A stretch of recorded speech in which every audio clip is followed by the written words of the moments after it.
In today's video, I'm going to teach you how to search for games by opponent on chess.com.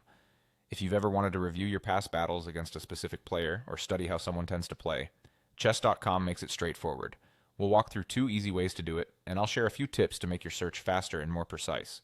First, use the Game Archive. This is your personal record of games. Open your Game Archive from your chess.com account.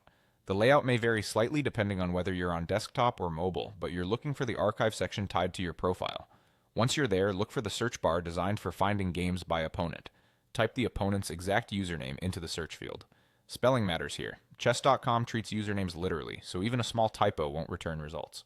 After you enter the name, confirm the search, and your list will update to show only the games you played against that player. From here, you can refine what you see. If filters are available, narrow by game type, such as rapid, blitz, or daily, by result, color, or date range. This is especially helpful if you've played the same person many times and want to focus on a specific time control or period. Click any game to open it, review the moves, and analyze patterns in your play or theirs. The second method is to visit the opponent's profile and view their completed games.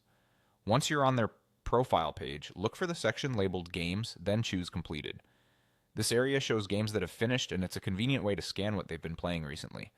If you're specifically interested in games they played against you, you can still identify those as you browse, and depending on the interface, apply filters to focus on particular formats like blitz, rapid, bullet, or specific variants.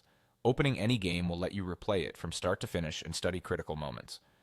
A few quick tips. If you don't see the results you expect, double-check the username and make sure you actually completed a game together. Aborted or unrated casual games may not appear the way you think. Also, keep in mind that site updates can slightly change where menus live, but the 2 approaches remain the same. Search for the opponent in your game archive, or go to their profile and review their completed games. That's all there is to it. Use whichever method feels faster for you, and good luck with your analysis.